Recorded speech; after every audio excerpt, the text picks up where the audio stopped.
Hola, ¿qué tal amigos? ¿Cómo están? Bienvenidos a Breve Historia de la Filosofía, en pocos minutos con el doctor Daniel Schigel.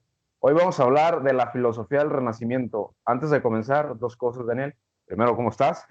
Y en segunda, Bien, pues bien.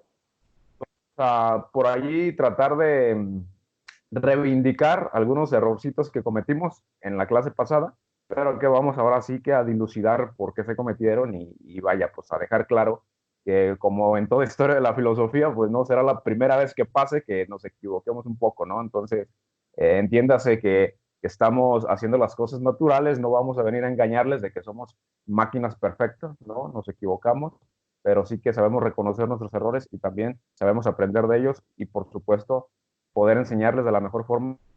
Eso es lo que pretendemos. Así que, ¿cómo estás? Y hablar un poquito de la clase pasada, algunas imprecisiones que se cometieron. Bien, bien. Sí, yo creo que igual sirve porque, como decían los griegos, ¿no? Hay un pecado muy habitual entre las personas intelectuales que es la ubris, que es el pretender, digamos, emular a los dioses, ¿no? Creer que uno puede tener ese saber completo que en realidad no lo tiene, ¿no? Y más cuando uno se especializa en algo, le duele darse cuenta de que se equivocó. Así que Claro, esto del error me hizo sufrir bastante. De hecho, estuve toda la noche pensando cómo volver a plantearlo y revertir esta situación. Pero bueno, también pasa que cuando uno da clases, y yo di clases durante 15 años seguidos, 14 años en distintas instituciones, pero superpuestas serían 15 años. Este, Era muy habitual la idea de que, bueno, había que seguir adelante, aunque uno se equivocara, total, el alumno no se iba a dar cuenta, ¿no? Pero es una falta para mí de coherencia intelectual y de honestidad, dejar pasar así las cosas y hacer de cuenta que no sucedió nada. Y si uno se equivocó, ¿no? Por más que tienen la tendencia, como hacen los periodistas, ¿no? Que dicen que cuando te equivoques, seguí adelante, que total, nadie se va a dar cuenta, ¿no? Y en realidad siempre se dan cuenta todos, ¿no? Después sí, sí, sí. aparecen los memes en internet mostrando los errores. Uy, ¿por qué no habré dicho que en realidad me había equivocado en ese momento, ¿no? Porque yo me he dado cuenta de que algunas patas se estaban metiendo, pero yo seguía adelante, ¿no? Y siempre he confiado en mi memoria, por un lado, que a veces me falla, raramente, pero bueno, pasa, sobre todo con los nombres propios, y también con la confianza que yo siempre tuve en que los huecos los puedo llenar por razonamientos lógicos, que a veces me ha funcionado bien, pero en otras veces he fallado, ¿no? Por ejemplo, me pasó que dando clases sobre justamente el fin de la Edad Media, ¿no? Esta etapa de transición hacia el Renacimiento, dije que la gente se había ido masivamente a vivir al campo con la peste, con la epidemia de peste de fines de la Edad Media, ¿no? Del año 1000, a fines de 1300, ¿no? Entre 1300 y 1400. Y Ajá. después dije, pero yo nunca cotejé esto, es una suposición mía, porque bueno, había leído de escritores, escritores famosos, ¿no? Que comentaban que habían empezado a escribir cuando se escaparon de la ciudad, escapando de la peste y se fueron al campo, ¿no? Entonces ahí escribieron sus obras. Pero después leyendo los textos resulta que no, que fue al contrario, porque la muerte de mucha gente, porque murieron millones, ¿no? En ese momento por la epidemia de peste, hizo que quedaran muchos lugares vacantes en las ciudades, muchos puestos vacantes para actividades como herreros, alfareros y demás, y eso Ujú. atrajo gente de los campos, o sea, prácticamente vació los campos y hizo que las ciudades volvieran a poblarse, que es lo que dio transición justamente al Renacimiento. Así que había estado explicándolo mal todo el tiempo, y si bien a mis alumnos no les importó nada, digamos, ni les afectó para nada, y la idea no era tan extraña, digamos, parecía lógico lo que yo decía, con la lógica sola y sin los datos históricos no es suficiente, ¿no? Y la verdad es que Scotto Eriugena, por ejemplo, es un pensador que yo nunca enseñé en la universidad, no está en los planes universitarios. Sí lo había leído, me había impactado, pero lo leí hace muchos años y dije, bueno, me voy a confiar en que me acuerde. Y recordaba así eso de que dividía la realidad en cuatro aspectos, ¿no? Uno, no creador y no creado, otro creador increado, otro creado y no creador, y otro que no es ni creador ni creado. Eso estaba bien, pero lo que hice fue llenar mal los casilleros. Así que me Ok. quedó mal la explicación. Y aparte, después de decirlo, dije, no, acá hay algo que no cuadra, porque él no podría haber dicho que las esencias eternas dominaban a Dios de alguna manera. Era un pensador cristiano, y para los pensadores cristianos Dios es todopoderoso y las ideas las crea Él, ¿no? Entonces algo no me cerraba. Y después lo Ujú, releí y volví a los textos y dije, no, claro, acá había algo que estaba equivocado. En realidad lo que él plantea es que Dios es un ser que no es creado, pero es creador. Y lo que Dios crea son justamente las esencias, las ideas, así como ujú, el uno de Plotino crea el nous, o sea, el ujú, intelecto, donde están ujú, las ideas platónicas. ujú, A su vez, ese mundo de ideas ujú, es creado y creador, porque ese mundo es el que proyecta esas sombras que son las cosas sensibles, o sea, es el que crea la naturaleza. Esa es ujú, la segunda instancia, ¿no? O sea, Dios no crea directamente el mundo, sino que lo hace por intermedio de las ideas, de las esencias ujú, eternas, ¿sí? Que ujú. para él no son eternas, son creadas por Dios. Pero bueno, puede decirse que como Dios es eterno, las creó desde toda la eternidad.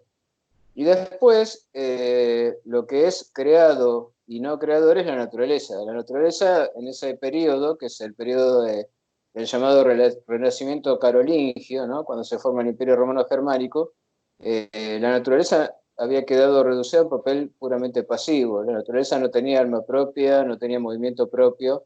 La naturaleza sin Dios no existía. Nosotros éramos parte de esa naturaleza y dependíamos para nuestro ser totalmente de ese ser supremo que es Dios. Si Dios nos soltaba la mano, pasábamos a la nada más absoluta. Eso era lo típico de ese pensamiento. Es un pensamiento básicamente de raíces agustinianas, neoplatónicas, ¿sí? San Agustín era el pensador que quedó básicamente como maestro del pensamiento occidental en ese momento. Ujú. Estamos hablando del año, entre el año 800 y el 900 después de Cristo. O sea, todavía no se habían desarrollado las universidades medievales. Y después la última instancia que él agrega, que es una cosa muy particular, es una entidad que no es ni creada ni creadora. Y eso sería de vuelta a Dios, o sea, de vuelta al Dios del principio, el Dios creador, pero ahora ya no como creador, sino como finalidad a la cual se dirige la naturaleza, ¿no? O sea, como una especie de motor inmóvil al estilo aristotélico. Entonces Ok. ahí cuadra bien porque es como el proceso de emanación y el proceso de Ajá. retorno, pensaba Plotino, ¿no? Por un lado está el uno que crea el mundo inteligible crea el mundo sensible, y el mundo sensible va a buscar su retorno hacia el uno, ¿no? Ese Ujú. retorno estaría manifestando que el uno, además de emanar el mundo, es también el objetivo, la finalidad o el bien al cual las cosas tratan de volver. Entonces es como que el pensamiento de J. Diógenes es mucho más original de lo que yo había dicho, porque es casi como un anticipo del pensamiento hegeliano, ¿no? En el sentido de la circularidad, ¿no? Todo vuelve al principio, pero en un nivel superior. Es como la dialéctica de Hegel. Hay un proceso de negación, donde la naturaleza se desprende a partir de Dios, y hay un retorno, ¿no? Donde todas las cosas vuelven hacia el uno o hacia el Dios creador, pero ya como finalidad de las cosas y no como origen de las cosas, ¿sí? Y así se cierra el círculo, ¿no? Que sería la idea de la búsqueda de la salvación eterna. Entonces es mucho más rico y más interesante de como yo lo había planteado. Es casi un Claro. panteísta, ¿no? Y ahí es donde estaba lo herético de su pensamiento, ¿no? En plantear que las esencias fueran eternas, sino en plantear que todo es Dios y todo es Dios en última instancia. Es un Dios que sale fuera de sí hacia el mundo y retorna hacia sí a través del proceso de salvación, que es donde mete, digamos, el elemento cristiano, ¿no? Identificándolo a su vez con la idea de Aristóteles del motor inmóvil, ¿no? Como el bien al cual todas las cosas apuntan y se dirigen. Entonces ahí creo que ya queda corregido lo que yo había dicho equivocadamente sobre Scott de Rüger. Mucho más interesante y más rico de lo que yo había pensado. Y el otro Muy error bien. fue que dije que San Anselmo era el maestro de Santo Tomás de Aquino y nada que ver. El maestro de Santo Tomás de Aquino era Alberto Magno, que fue el Ah, primero ok. que reintroduce el pensamiento de Aristóteles en las universidades, ¿no? Y lo toma él como discípulo. Y Santo Tomás de Aquino era una persona, era un tipo muy grandote, morrudo, hablaba poco, leía en silencio, lo cual era raro en esa época, y lo llamaban el buey, el buey, creo que lo calificaban así como un buey, despectivamente sus compañeros, ¿no?, de estudios, y sin embargo Alberto Magno dijo, no, este va a ser importante, va a ser grande, porque es silencioso pero piensa mucho. Es muy interesante la historia. Pero no, San Anselmo es muy anterior, es casi un siglo antes, y es el que desarrolla el argumento ontológico de la existencia de Dios, que eso sí lo dije, lo expliqué de una manera correcta. Pero el Ok. maestro de Santo Tomás era Anselmo, era otra vez, era Alberto Magno. Ese Me es un parece lapsus, que, ¿eh? sí, no, hay un olvido de los nombres propios. Encima, mi hermano se llama Alberto, mi hermano está en España con el coronavirus. Bueno, es como que hay algo que no, por el lado de Sí, la sí, represión, sí. pero no vamos a hacer autoanálisis porque eso tampoco sería correcto, ¿no? Pero seguramente el olvido de los nombres propios pasa por ese lado. Perfecto. Así que bueno, aclarado el tema, creo que podemos pasar, sí, ahora a la filosofía del Renacimiento, que seguramente también cometeré un montón de errores y en la próxima tendré que subsanarlos, pero bueno, esto es así, ¿no? Es un proceso Vale, dialéctico, aparte estamos yendo muy rápido de una clase a otra, de un periodo a otro.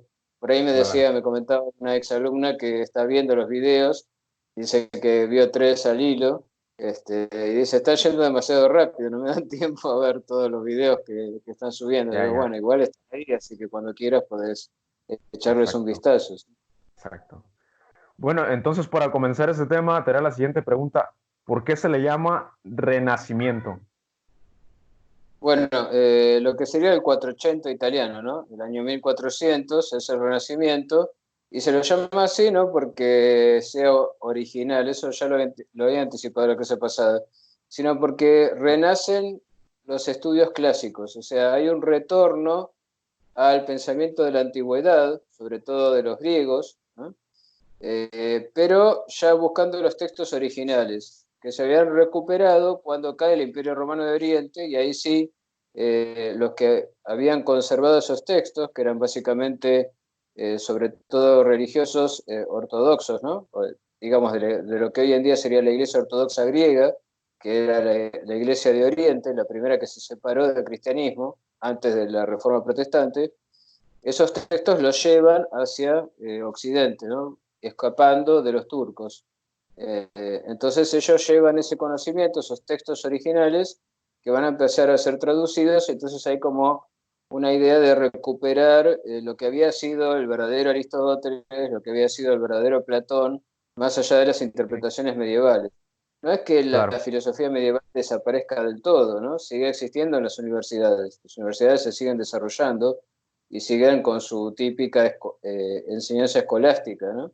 Basada, Sí. bueno, en el bachillerato de filosofía y después las orientaciones en teología, en medicina o en derecho romano. Ujú, Pero ujú. se da este proceso de desarrollo del pensamiento fuera del ámbito de las universidades, que solo va a ser asimilado por las universidades muchísimo tiempo después, hacia la modernidad, y que busca una nueva guía porque Aristóteles había desaparecido como modelo de pensamiento, ¿no? Para la Edad Media, Aristóteles, como había dicho antes, era el filósofo, ¿no? Era el único filósofo.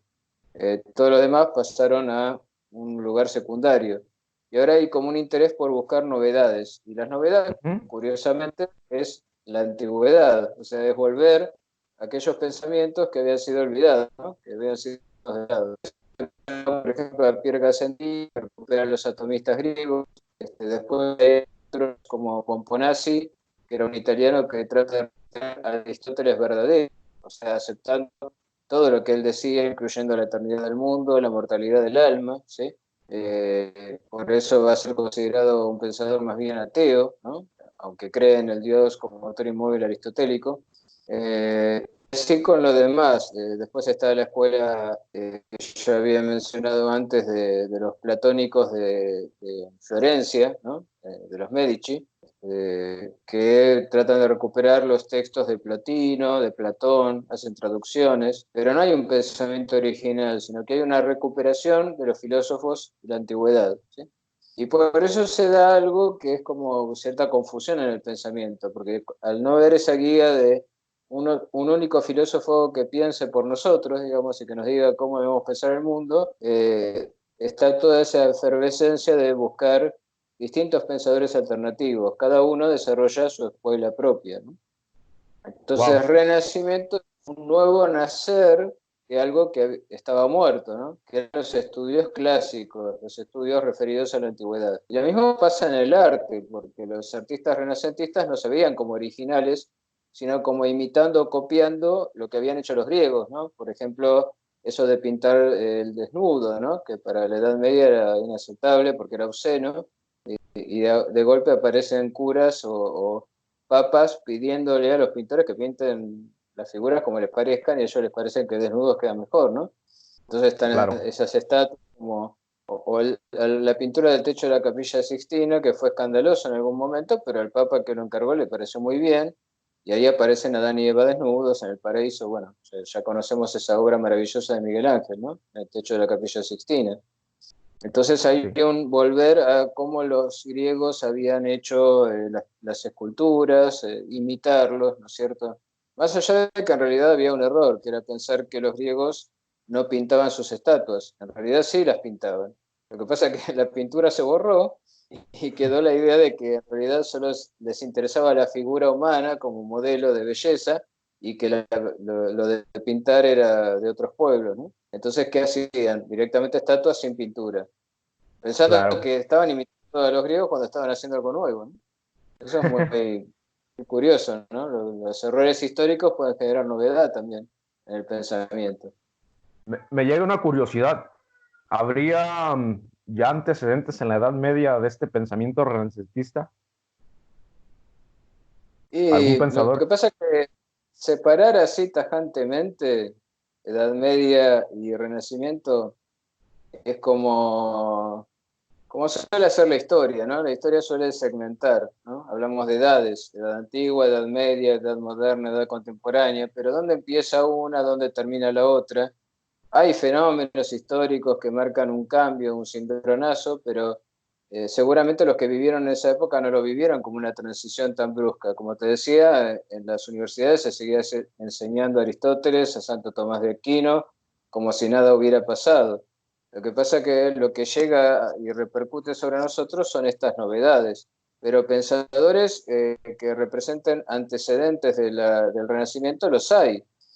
Por ejemplo, antes del Renacimiento existía el humanismo, el llamado humanismo, que también se interesaba por la investigación de los textos clásicos. Era más un movimiento literario que filosófico, pero bueno, la figura central que sirve como modelo del pensamiento humanista es la obra de Dante Alighieri, ¿no? La Divina Comedia, que sin embargo es un texto netamente medieval, porque Dante Alighieri aprendió la doctrina de Santo Tomás de Aquino y la convirtió en un texto literario, Ujú. usándola también para hacer toda una expresión de sus enemistades políticas, porque era una época de fragmentación de Italia donde se daban mucho las rivalidades entre distintas familias que formaban distintos partidos políticos, más o menos como Sí, los Montescos y Capuletos, ¿no? En la obra sí. de Shakespeare, Romeo y Julieta. Entonces, en Dante lo que sí encontramos es esta cuestión de utilizar un lenguaje que ya no es el latín, ¿no? Él escribe en italiano, el italiano antiguo, que no es igual que el Sí, actual. sí. Eso era una ruptura, porque alguien que tenía formación intelectual ya no usaba el latín, que era la lengua universal del saber, sino que empieza a utilizar una lengua nacional. Y es ese nacionalismo una de las características que va a ser la transición de la Edad Media a la Edad Moderna, ¿no? La disolución del Imperio Romano, la separación entre la Iglesia y el Estado y el surgimiento de los Estados nacionales, ¿no? Recordemos que en la Edad Media había rupturas y se hacían guerras entre los distintos reyes, pero bueno, por eso llamaban a las cruzadas para unirlos a todos en contra de un enemigo común que eran los turcos, ¿no? Por eso esas cruzadas que se hicieron para tratar de recuperar la Tierra Santa, ir sobre Israel, de ahí viene todo lo del mito del Santo Grial y todo eso, pero no vamos a entrar en tantos detalles, ¿no? El tema es que Dante Alighieri hace una síntesis en su obra entre una visión cosmológica y una visión ética de la realidad que no vamos a volver a encontrar nunca más. Para él, el mundo está ordenado como está ordenada la ética cristiana. ¿Por qué? Porque había un mito que decía que cuando Dios expulsó a Lucifer del paraíso, digamos, al ángel que se rebeló en contra de él, que después se convirtió en Satanás, Este ángel, al ser expulsado, cayó hacia la tierra e hizo un pozo hasta quedar atrapado en el centro de la tierra. Y todo ese pozo es los distintos estratos del infierno, ¿no? Como si fueran estratos geológicos o niveles, ¿no? Que están en Ujú. la primera parte de la Divina Comedia, ¿no? Cuando Dante hace todo ese pasaje por el infierno guiado por Virgilio, que era ese Claro. escritor romano que él toma como modelo de artista, ¿no? Ajá. Pero no, bueno, Virgilio no era cristiano y por eso lo puede llevar hasta las puertas del purgatorio, pero no puede salir del infierno. Entonces, con todo ese proceso de caída del demonio, se forma del otro lado un monte con la tierra desplazada, y ese monte es el monte purgatorio. Fíjate cómo todo encaja, ¿no? Entonces ahí es donde van a parar en un lugar concreto de la tierra, que se suponía estaba en las antípodas, o sea, donde hoy en día ubicaríamos América, ¿no? Ahí estaría Ujú, el monte purgatorio, míticamente, y ujú. ese monte purgatorio, bueno, tiene distintas etapas donde las almas durante siglos van tratando de superar pecados que no son tan graves como para ir a parar al infierno y que les permite en última instancia llegar a ascender al cielo. Y después las distintas esferas de los planetas y el Sol y la esfera de las estrellas constituyen niveles de almas que se van, digamos, ubicando de acuerdo a su distancia respecto de Dios, que Dios está como por afuera, ¿no? De todas estas esferas, en eso que Platón llamaba el hiperuráneo, ¿no? Más allá del Ujú. cielo, Sí, y ahí está el empirio, como dice él, con la rosa mística, y hace toda una representación donde la amada, de la que él se había enamorado, Beatriz, ahí está ella, ¿no? Está en la parte más alta, digamos, guiándolo en excelente. ese proceso de ascenso. Entonces, el orden de la naturaleza es un orden ético, ¿no? De arriba hacia abajo, desde el bien hasta el mal, pero físicamente, o sea, todo cierra. Es de una belleza increíble la forma como él lo describe. Y todo eso se va a perder con el Renacimiento.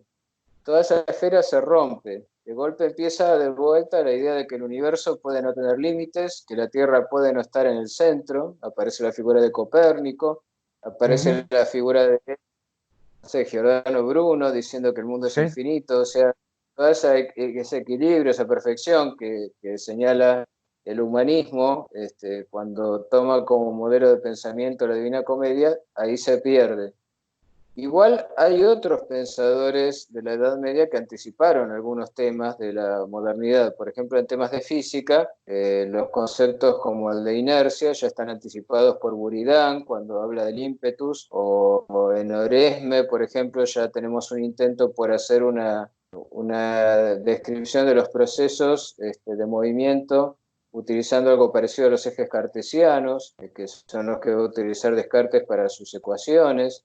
O sea, tenemos algunos anticipos de pensamientos posteriores. Y otro pensador muy particular de la Edad Media, que después va a ser retomado más adelante, y sobre todo en el Renacimiento, es Raimundo Lulio, que era ujú. el pensador más original de España, digamos, de España medieval. Que lo que él hace es inventar una máquina de pensamiento, que es una máquina muy sencilla, son simplemente ruedas superpuestas unas con otras, donde hay letras y números, y lo que va dando son distintas combinaciones, esas combinaciones se interpretan como distintos saberes, yendo de lo más simple a lo más complejo, tratando de emular de alguna manera lo que sería el modelo de pensamiento matemático y trasladándolo a otras ciencias, ¿no? Por ejemplo, la medicina, la metafísica, lo que en esa época se consideraba ciencia, ¿no?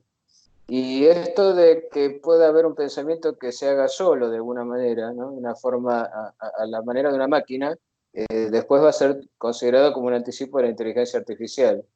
Pero en esa época no era nada, digamos, eso es lo que va a Claro. ser después. Pero siempre pasa que los que vienen después miran hacia atrás y dicen, bueno, acá tenemos un anticipo de lo que nosotros desarrollamos. Para la época, Raimundo Lully era un loco lindo que tenía una teoría muy extraña sobre cómo se podía pensar de manera automática y utilizar eso para probarle a cualquier persona que uno tenía razón. No hacía falta que coincidiera con mi subjetividad, bastaba con que hiciera mi mismo cálculo y llegara a la misma conclusión. Y él quiso utilizar eso después para ir, de hecho fue al norte de África a tratar de cristianizar a los musulmanes, utilizando esos esos dispositivos de pensamiento, y lo terminaron matando a piedrazos, pobrecito, pero bueno, quedó como Sí, un sí, sí. mártir del pensamiento cristiano, pero es un personaje muy particular, y nos hubiéramos olvidado de él si no fuera porque después pensadores como Leibniz, por ejemplo, en la Edad Moderna lo van a tratar de rescatar, o Giordano Bruno durante el Renacimiento, ¿sí? Esos son los pensadores marginales de la Edad Media, que los había y muchos, ¿no? Yo creo que es muy interesante si quieren leer, por ejemplo, El nombre de la rosa de Humberto Eco, que nos muestra cómo la Edad Media era una época de mucha efervescencia intelectual y política Claro. y muy compleja. Aparte está ubicado hacia finales de la Edad Media, ¿no? Casi en el proceso de decadencia, poco antes de que se declarara la peste, que no fue la única causa del cambio de época, ¿no es cierto? Ahorita acabas de mencionar a Giordano Bruno. ¿Cuáles serán sus aportaciones en el Renacimiento? Y Giordano Bruno, habrás escuchado que se considera como una especie de mártir de la ciencia, ¿no? Se lo suele ubicar así. Esa es la concepción, digamos, ortodoxa del papel que jugó, porque por sus convicciones fue quemado en la hoguera. Sí, Es muy curioso también esto, ¿no? De que hubo mucho más hogueras en el Renacimiento que en la Edad Media. Generalmente pensamos que la Edad Media es la edad de la persecución religiosa sí, y las quemas de brujas y cosas así, pero quemaban más gente en el Renacimiento. ¿Por qué? Justamente porque había más anarquía en el pensamiento. Se habla de una etapa de anarquía en el pensamiento, entonces la Iglesia va a recurrir directamente a la fuerza para tratar de controlar eso, ¿no? Viste que a Galileo, por ejemplo, lo obligan a también. jurar de la idea de que la Tierra se mueve y que el Sol Sí. está en el centro del mundo, y entonces, si bien no lo queman, el Papa, que había sido cardenal y que había sido amigo de él, lo que hace es a este Galileo ya viejo, llevarlo a las mazmorras, digamos que había ahí en el Vaticano, mostrarle los instrumentos de tortura y así disuadirlo y obligarlo, forzarlo de alguna manera a que se retracte. Dice, bueno, si no querés pasar por esto, mejor firma esto que te vamos a dar para que firmes, léelo en público y ya está. Te Claro. salvas el pellejo, ¿no? Pero bueno, es justamente porque es todo tan convulsionado y la iglesia es tan temerosa de perder su poder, que ya lo está perdiendo de hecho, también es la época de la Reforma Protestante, ¿no? Que eso lleva justamente a ponerse mucho más violentos, ¿no? Ujú. Eh, No es que la Inquisición no haya existido desde antes, pero no era tan persecutoria y violenta como lo va a ser en la época renacentista, ¿no?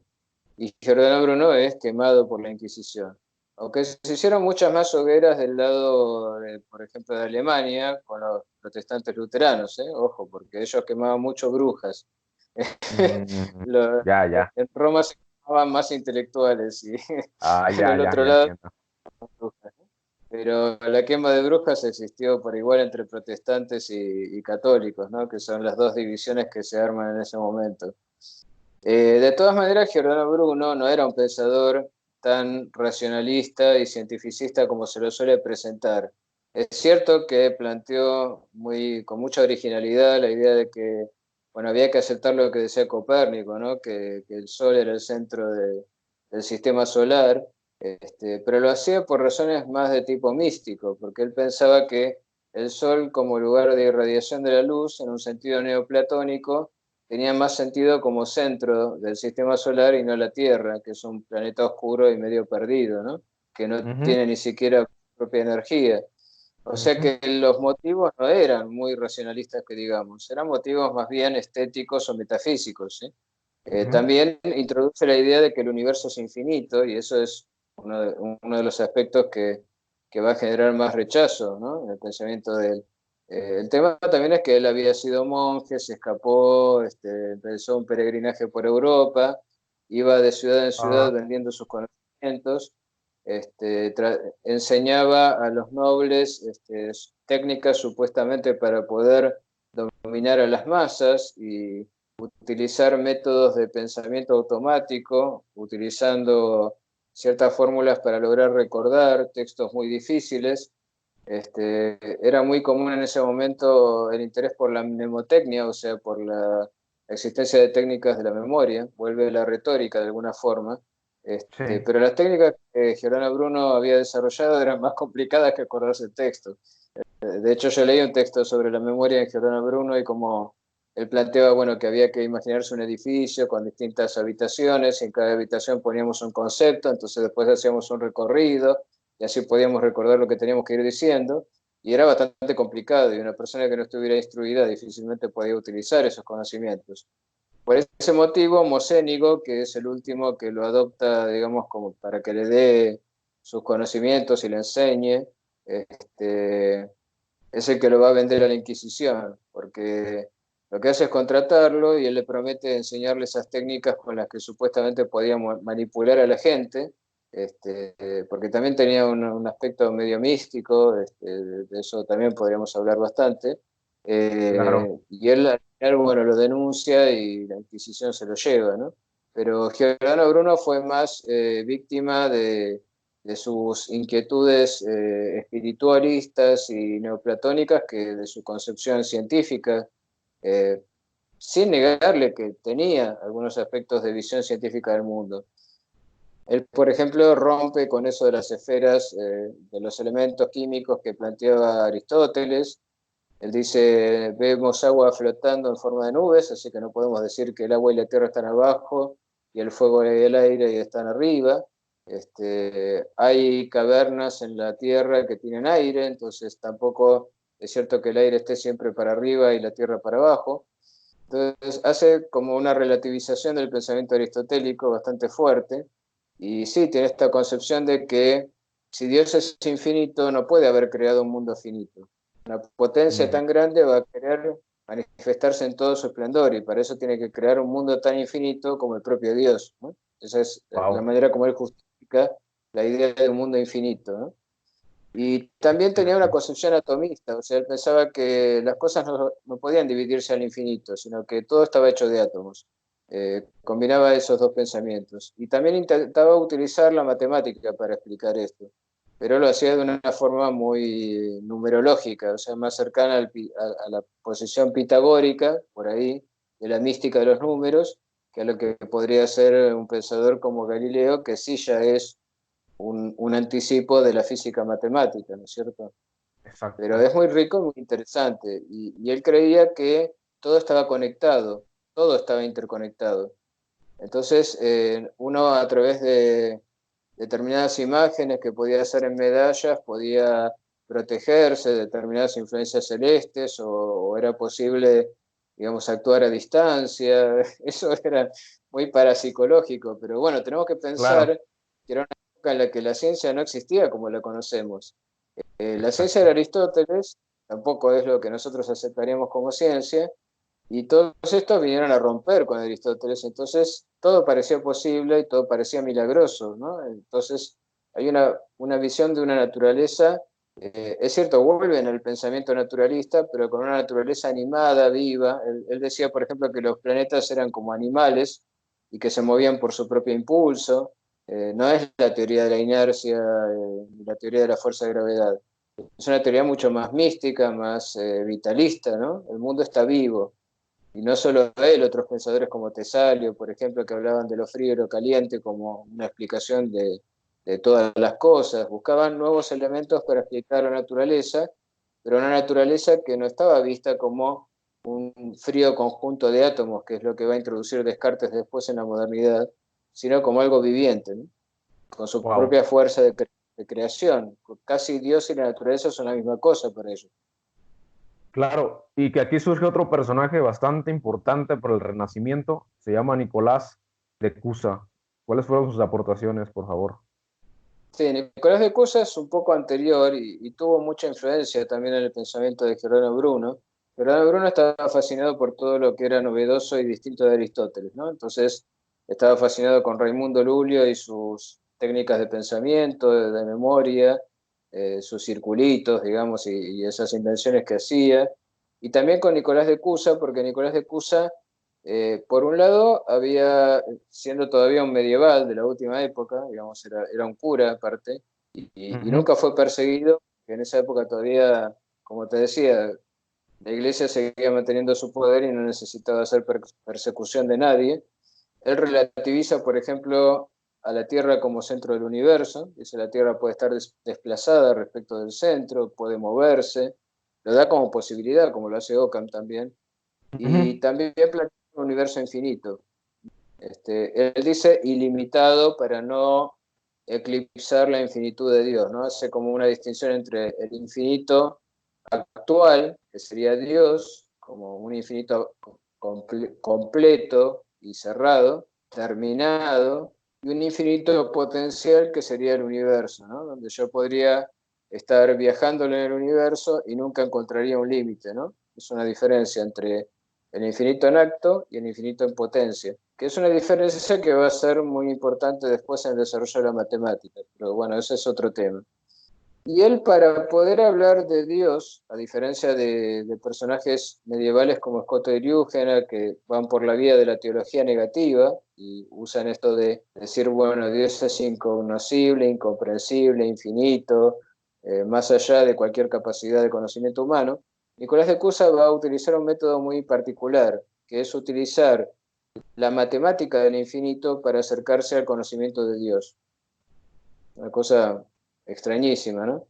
Claro. Entonces él va a decir, por ejemplo, que en el infinito una línea recta y un círculo son la misma cosa. Porque si uno Ajá. un círculo lo imagina cada vez más grande, en el límite, ¿no? Es como anticipando la idea del límite en matemática, en el límite la curvatura del círculo, cuanto más grande sea, la curvatura más pequeña va a ser.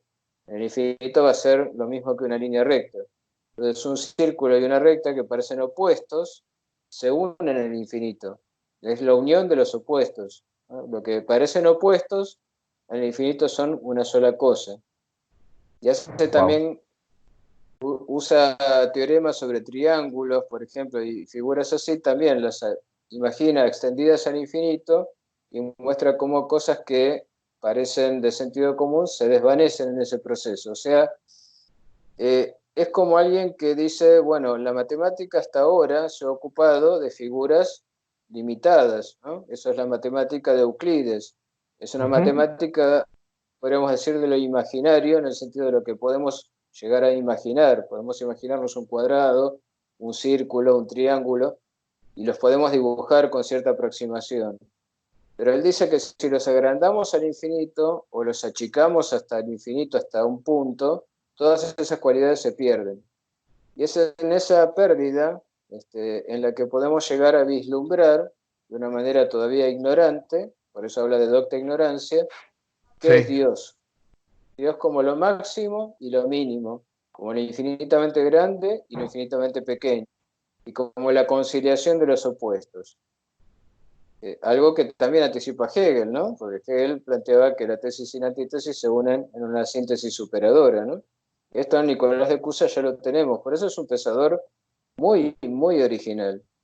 Y lo que él dice en matemática está perfecto, digamos, no se puede cuestionar si aceptamos una matemática del infinito. Es casi como anticipándose a Cantor, ¿no? En el siglo XIX, cuando dice, ocupémonos seriamente del infinito, ¿no? Hasta ese momento, el pensamiento matemático se dedicaba solo a lo finito, a lo Ujú. razonable y a lo visualizable.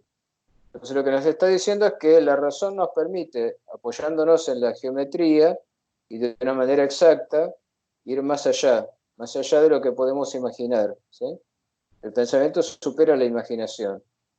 Es como, digamos, haciendo una analogía con Lacan, sería cuando Lacan usa la topología para mostrar que hay cosas pensables que no son imaginables. O sea que hay límites en la imaginación, hay límites en la visualización, que el pensamiento sí puede captar, y puede captar usando justamente la matemática. Y esa es la Wow. dimensión de lo que llamar lo real, ¿no? Lo Wow, real como wow. algo que puede llegar a pensarse, aunque no se puede llegar a percibir. Bastante Wow. cerca de lo que dice Kant, ¿no es cierto? Quizás te Exacto. sirva eso para tus trabajos. Así Sí, que desde Nicolás de luego. Cusa para mí es un pensador notable, por eso quería rescatarlo. Y es un pensador del Renacimiento también. Increíble. Eso. A mí me surge la siguiente duda y curiosidad, Daniel.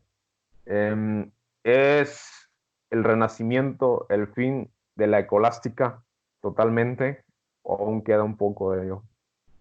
No, no, no, porque por ejemplo en España tenemos el pensador llamado Suárez, que Sí. hace una metafísica bien al estilo escolástico, con algunas diferencias respecto de Santo Tomás de Aquino. No es algo que yo haya investigado, pero eso muestra que la escolástica seguía. Por Ujú. eso te decía, todos estos desarrollos ocurren fuera del ámbito de la universidad. La universidad sigue siendo como la Edad Media, ¿no? Sigue teniendo las mismas disciplinas y el gran filósofo sigue siendo Santo Tomás de Aquino. Y lo es más que antes todavía, porque Santo Tomás de Aquino, en realidad, durante mucho tiempo, algunas de sus afirmaciones estuvieron proscritas también por la religión. Eso Ujú. que yo te mencionaba, que decía que si seguimos la razón, estrictamente Aristóteles tiene razón y el universo es eterno. Eso ya sonaba mal. Pero bueno, Ujú. en la Edad Media sonaba mal, en el Renacimiento ya se acepta todo lo que Santo Tomás dice, ¿sí? Es el filósofo para el cristianismo, ¿no? Es el modelo de filósofo para el cristianismo, y las universidades Claro. siguen siendo dominadas por la iglesia, ¿no? Entonces, todos estos desarrollos que te digo, o los hacen individuos que reciben dinero de algún mecenas que quiere obtener algo a cambio de ellos, ¿no? O pensadores que en sus conventos van escribiendo y hacen estos textos, al margen de la enseñanza, porque enseñar estas cosas era medio peligroso, o si no, directamente aparecen instituciones, escuelas, dedicadas, por ejemplo, a la enseñanza de la mecánica o de la matemática, que no tenían cabida en la universidad, y por ejemplo, existía la Academia de los Linces, como se llamaba, donde había estudiado Galileo, y no era una institución universitaria. O, bueno, conocemos el caso de Leonardo da Vinci, que estudió con Verrocchio en un taller que era un taller artístico, aunque en esa época el arte y la artesanía eran la misma cosa. Entonces, Ujú. ¿qué aprendía Leonardo da Vinci? Aprendía a construir puentes y a hacer pinturas y crear estatuas y construir edificios, o sea, era todo uno, ¿no? Todo lo que se llamaban las artes, ¿no? Claro. Las artes eran arte y artesanía al mismo tiempo. La idea del genio Claro. artístico vino mucho después, con los románticos, pero en esa época era un artesano y vendía su conocimiento a los mecenas que quisieran hacer uso de él, ¿no? También Leonardo da Vinci fue importante como pensador, pero no hizo una contribución específica, aunque, bueno, anticipa muchas cuestiones de mecánica que después se van a desarrollar, como la idea de que podemos volar con alas, ¿no? Una cosa que para la época era muy loca. Este, bueno, hacía experimentos con la luz, hacía disecciones anatómicas, hizo los dibujos más perfectos de anatomía de esa época, una época en la cual diseccionar era también mal visto, entonces tenía que robar cadáveres para diseccionarlos y ver cómo el organismo funciona por dentro. Claro. Ese es el caso de Da Vinci, ¿no? Y hay muchos otros también que hicieron sus propias contribuciones, todas fuera del ámbito de la universidad. Yo me pregunto cuál sería el legado actual, es decir, qué tomamos todavía de el Renacimiento hasta la fecha, qué es lo que ha quedado en nosotros.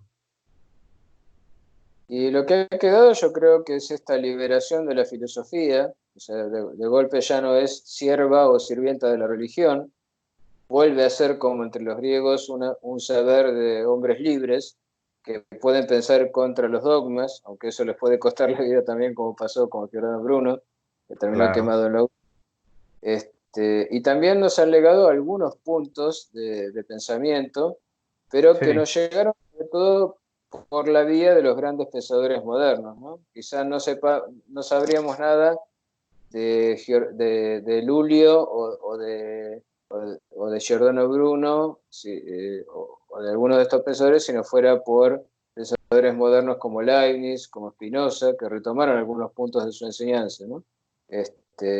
Sobre todo Leibniz, ¿no? Leibniz nos va a legar eh, esa obsesión por encontrar un pensamiento artificial, un método artificial de pensamiento que superara las disputas subjetivas entre distintas orientaciones, como vamos a ver, espero cuando podamos hablar Claro. sobre él, o estas ideas del pensamiento sobre lo infinito, actual y potencial, Nicolás de Cusa. Después tenemos también pensadores como Maquiavelo, ¿no? Que fue el primero que establece una concepción de la política desligada de la religión, porque, por ejemplo, Santo Tomás de Aquino tenía una concepción política como tenía una concepción sobre todas las cosas, y es el primero que le da al imperio, al emperador, la potestad sobre el ámbito político, ¿no? Un poco como liberándolo de la influencia de la religión cristiana, ¿no? Claro, Sabemos que había como un arreglo implícito por el cual, bueno, el emperador sostenía el cristianismo y a cambio era el Papa el que lo hacía emperador, ¿no? Y eso en el Renacimiento se va a romper, pero de alguna manera Santo Tomás de Aquino le daba la razón al emperador, ¿no? El emperador era el que tenía el poder en el mundo terrenal. E incluso claro, hasta era bastante revolucionario en el sentido de decir que eh, Dios da la soberanía al pueblo y es el pueblo el que se la claro. otorga a los gobernantes. Y si los gobernantes se portan mal, el pueblo puede recuperar la soberanía que les dio, lo cual es bastante revolucionario, ¿no? Pero de todas maneras sigue estando esa influencia de la religión que es ineludible, ¿no? Para el pensamiento medieval. En cambio, directamente ya Maquiavelo está pensando cómo el príncipe debe actuar de la manera que favorezca mejor sus intereses como gobernante, ¿no? Y hace todas esas máximas que están tomadas en realidad de la política como se daba en la Italia de esa época, este, una Italia en la que, bueno, el Vaticano era un reino más, así que cada rey tenía su dominio, se peleaban y se hacían la guerra entre ellos, bueno, esa cuestión de depender del Papa era tema secundario, ¿no? Ya no era la religión la que te daba el poder, sino que el poder había que sostenerlo a sangre y fuego, y también a través de seducir a los súbditos o lograr que te tuvieran miedo, ¿no? Por eso dice Maquiavelo, es mejor ser temido que amado por el pueblo, porque eso te garantiza más tener el dominio. Pensaba, por ejemplo, cómo con esto del coronavirus tantos han aprovechado para que el temor sea la guía para someterse a que el soberano dicte lo que se le ocurra, ¿no? Digo, Totalmente. por ejemplo, en la Argentina, nuestro presidente gobierna ahora directamente por decreto, ya no tenemos Congreso activo, ya no tenemos Poder Judicial activo, y bueno, lo hemos aceptado porque parece lo único que nos salva del coronavirus. Entonces, sigue siendo cierto lo demás que lo mejor ser temido que amado, ¿no? ¿Cómo les fue Claro. a los gobernantes que han sido solo amados y no han buscado alguna guía, algún tipo de temor para justificar esa dependencia? Y bueno, Maquiavelo fue muy criticado porque no era nada, no, no tenía embajes, ¿no? Como diría Lacan, o sea, decía las cosas de frente como podía haber sido Diógenes el Cínico, ¿sí? Exacto, Decía lo que de hecho sucedía, lo que de hecho era el gobierno en esa época, ¿no? El gobierno temporal. exacto. Después en las antípodas tenemos a Tomás Moro, que elabora la utopía, donde tomando como modelo la vida de la Edad Media, que era una vida más comunitaria, elabora su concepción de lo que sería una ciudad ideal, ¿no? Tommaso Campanella también hace lo mismo, o sea, hay varios pensadores en esa época que se dedican a pensar utopías, o sea, ¿qué es utopía? Lo que no tiene lugar, lo que no tiene un lugar en el espacio. Entonces se imaginan islas o comunidades que inventan en los lugares desconocidos de la Tierra y ahí exponen su ideal de política, ¿no? Wow. Volviendo un poco a la República Platónica, quizá, ¿no? Porque la influencia platónica siempre está en estos pensadores. Tomás More y la utopía es muy claro, ¿no? Excelente. Bueno, Daniel, pues agradecerte por esta clase. La verdad, me voy satisfecho. Ha sido bastante amplia, muy contundente y felicitarte por dos cosas. Una, bueno, la clase, ya lo dije. Y dos, que estás haciendo lo que yo llamo metaverdad, ¿eh? Que muchas personas van por ahí diciendo que saben y cuando cometen un errorcito, pues lo encasillan en algún lugarcito donde no se vea. Pero eso es justamente contraintuitivo al pensador que busca la verdad, porque el que busca la verdad quiere vislumbrarla, presentarla. Y yo te felicito porque es algo que he visto en pocas personas, que justamente lo malo de sí mismos, que también es una verdad, lo esconden. Y ahora pues me parece que vamos excelente con historia de la filosofía y nos vemos en la próxima, ¿vale? Muchas gracias. Hasta luego. Hasta luego.